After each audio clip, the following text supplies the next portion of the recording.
want to start out with an observation that in the past decade, we've seen an ambitious effort to define and guide responsible innovation in neurotechnology. And what we know, though, is that ambition alone and policy ambition alone isn't enough to guide use and implementation. So how do you get people to adopt, and as Diana was saying, how difficult it is to do that, how do you get them to adopt and then effectively use those kinds of standards or principles? Here we have with us David Winickoff of the OECD. So the OECD is the Organization for Economic Cooperation and Development, and they are the OG in setting the first standard in responsible innovation for neurotechnology, and they did that in 2019. And over the past 5 years, they've been on their journey to foster its implementation. At the Institute of Neuroethics, our Think and Do tank really focuses on policy implementation. And in our analysis of a lot of the guidelines that you heard about earlier, there was a key element that we noted that could make or break the effective implementation of those. And it was the engagement and enrollment of two groups who are often missing from those conversations, the ones that are most important for effective implementation. That is the private sector ecosystem and the voice of lived experience. And it's that shared value that actually brought us into collaboration with the OECD to support their efforts as they were working on implementation in their neurotech toolkit, which hopefully we'll talk a little bit about. So it's my pleasure to be here today with David Winickoff, who, as was said, was the head of the OECD's Bio, Neuro, Nano, and Converging Technology Unit. Did I get it right? Oh, I'll let you correct that in a second. And he is a really smart guy who you've already probably had a chance or hopefully have the pleasure to experience, but he's a smart guy, he's a stand-up guy, and he is an avid birder. So thrilled to have you here. Welcome. I want to start out with a question that I know is on a lot of people's minds. What birds have you seen here so far? I have seen the white-crowned sparrow, which was nice. You can't see those in Paris, where I'm from. So I know a lot of people have been asking about birds, but they've also been asking you about, what's the OECD? Can you tell us a little bit about that? And I've also heard all kinds of configurations of those letters. Somebody was like, OSD, OXD, they get the D. They get the O and the D. Yeah. So can you tell us what it is? Yeah, so the Organization for Economic Cooperation and Development is an international organization. And so one thing that I think this conversation adds is what it means to think about norms, communities of practice, flows of data in an international context, which is where I live and where I work. This is an international organization of 38 member countries of industrial democracies that come together to work on problems of common concern in all areas of policy, from economics to environment to labor. But science, technology, and innovation is a major area increasingly where at the international level where governments are coming together. And neurotechnology emerged in the late teens as an area that countries were quite interested in. There were all of these brain projects around the world. There was interest in ethics or how to do this well in a way that doesn't hinder innovation, but helps ensure that we do neurotechnology well. And they wanted to develop some common standards around neuroethics and neurotechnology governance. And so our role was to bring together stakeholders from these countries. Lyric Jorgensen from the US, I point to as became one of the leaders of this project, to also engage the private sector, voices, as well as academia, to try to develop a set of common norms that could help set a framework for the emergence of this field. That sounds like also what you're saying, and something that's really important that Diana was bringing up too, is that the OECD is really distinct in its focus around innovation and fostering innovation. Is that right? Yeah, so I think if you compare it to, like, say, UN organizations or some others, there's a real commitment to economic development and innovation. So I think this was refracted through the whole approach to neuroethics and governance, which is to say, not only is responsibility consistent with innovation, but it's necessary for innovation. And in fact, a responsible approach in the short term and long term will actually enable the field to continue and move forward. And I think that is something that's shared in this group. It's something I've heard at this conference to date. And it's a way in which I see a real continuing confluence between the work that went on at the OECD and what's going on now in its follow-ups. So I know that everybody here, as Diana said, has memorized the principles. So they probably have a lot of deep questions about that. But I'm wondering if you could talk a bit about, how do you get to those 8 principles? What was the process like? And, I think when we started working together, neither of us had white hair, but I'm not saying that's part of this, but I'm not saying that. So can you tell us a little bit about that process? Well, one of the kind of ways of working of the OECD is to do 3 things. One is to develop analytical work based on empirical research. And part of the empirical work is talking to people like you and to trying to identify some of the policy needs, just as Lyric mentioned. What are the problems that you are facing in your lives, and how do we understand those problems, and where could policy potentially help? So we need to understand that through research. We need to bring people together in convenings like this, but from a deeply interdisciplinary, multi-sectoral perspective. Lots of policymakers, lots of industry, and lots of academics to enrich the stew. And finally, over time, it becomes a process actually of negotiation of language and of norms. And at the end, it's actually the member countries who come together and agree on a set of principles. In the OECD case, these are actually adopted by countries, which means they're enacted with a commitment to see them implemented. The OECD is not a hard law organization. These are soft laws in the sense that they're not binding from a legal point of view, but they have moral and political force within countries, and they come with a responsibility of countries to report back to the OECD of how they're implementing the recommendation. I'm gonna pause there because I bet that was confusing for some people, and it's a really important distinction. So it's not legally binding, but it has moral force. So can you say a little bit about that? And it's the first international standard. Can you unpack how is that really going to be implemented? How do we really enforce that? You started to talk about that. Right. So the countries come together. So Lyric and her counterparts from the other countries get together and hammer out language of what are the important principles that should dictate or should guide better the development of neurotechnology in their countries. And they're not legislating a treaty. These aren't forcing countries or people in them to do it.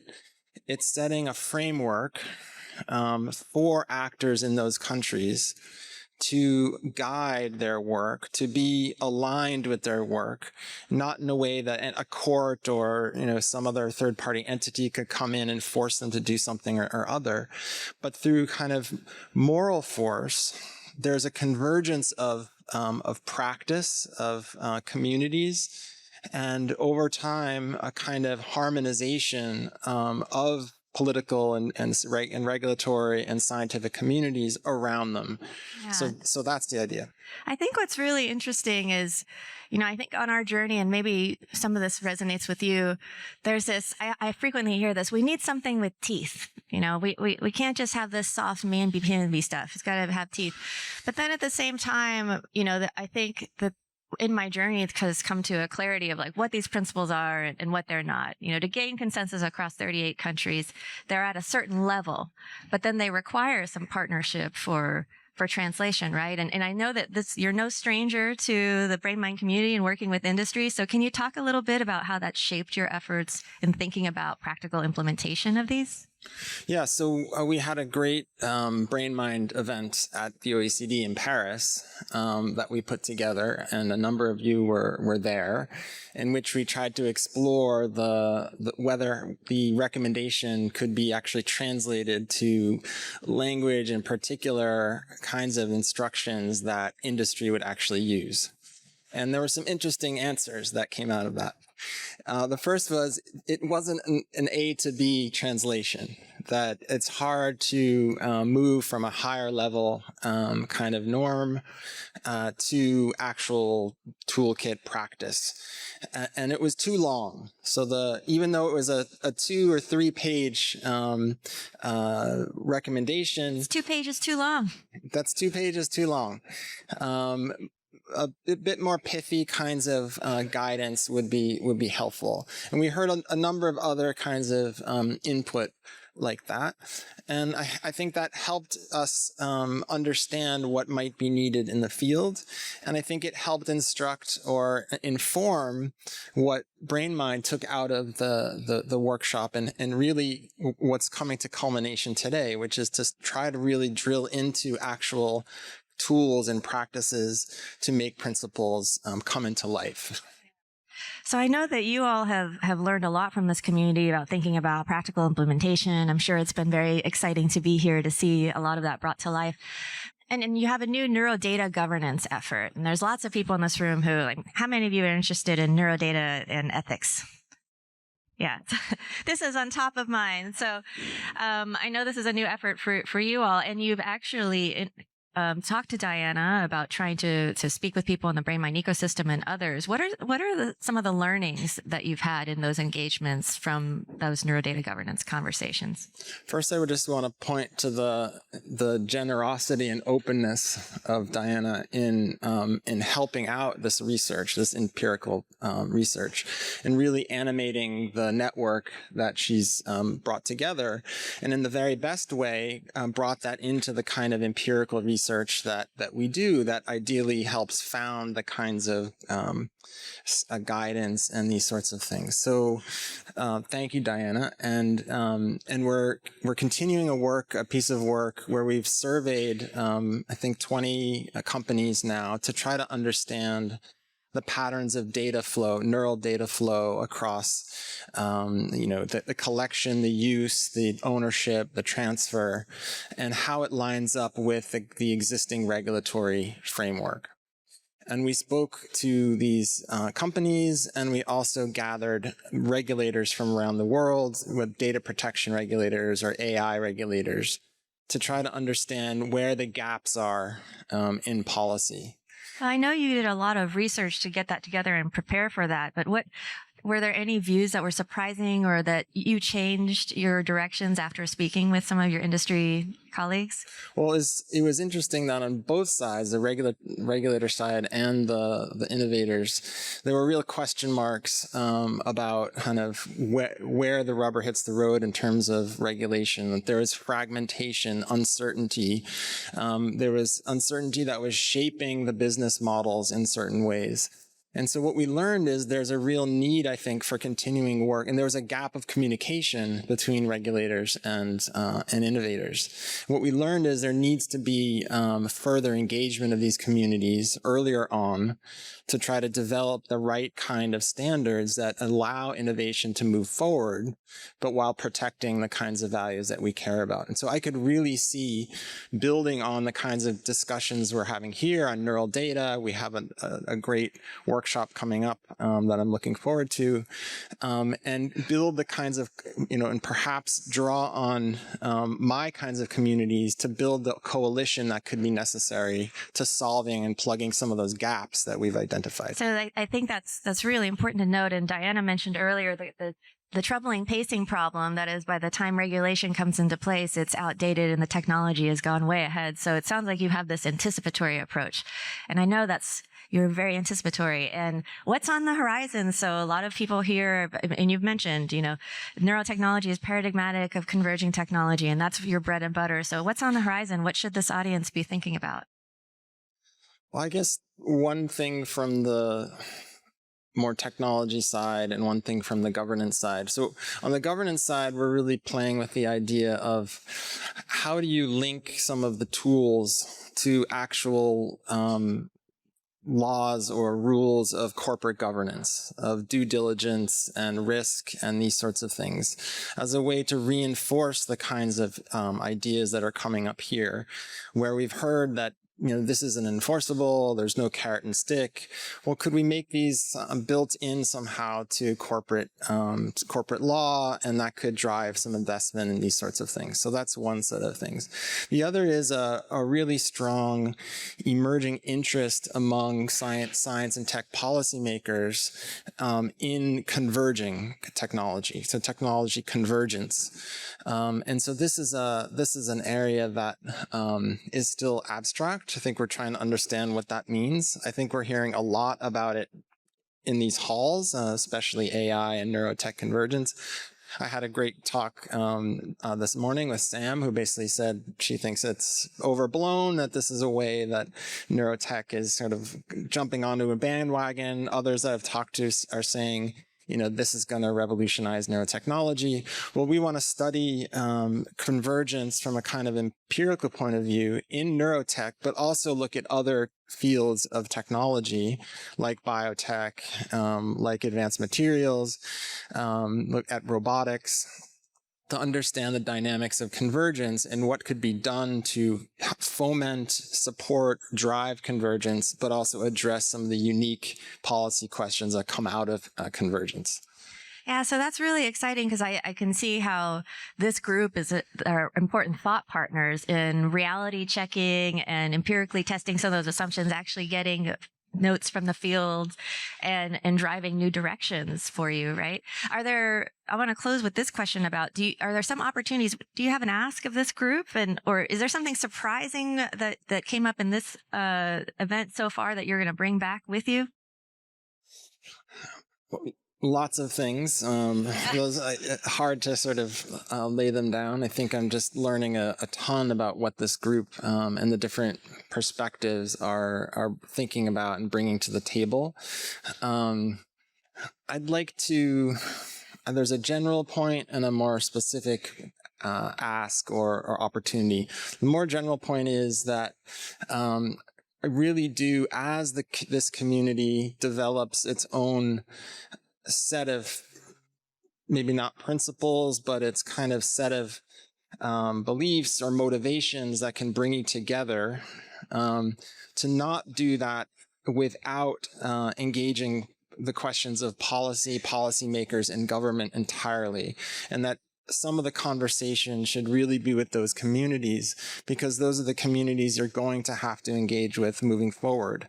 And that a way to help ensure that the governance mechanisms that you will encounter are ones that are aligned is to engage earlier in the process. That's part of the anticipation that's important. It's not just anticipating technology, it's governance. Yeah, so it kind of brings us back to our initial opening session where we were trying to anticipate and co-imagine futures together. And I think that's what we learned here. If we want to have trustworthy, globally aligned neurotechnology, governance can't happen in isolation. Governance needs to happen in conversation with groups like people here. And nothing replaces high-touch, one-on-one community building and dialogue, or maybe 1 on 200 or group conversations. So thank you for your time here today. Thank you, David, for your important work. My individual ask I wanted to just mention, which is we are putting together an expert group on convergence and technology convergence, and we really rely on industry players from with different stripes. If that is something that it interests you, if you're interested in the OECD and getting involved, I would be very happy to speak with you, whether it's at a table or the bonfire, and just really appreciate the conversations that we're having. Thank you. So join David in activating policy.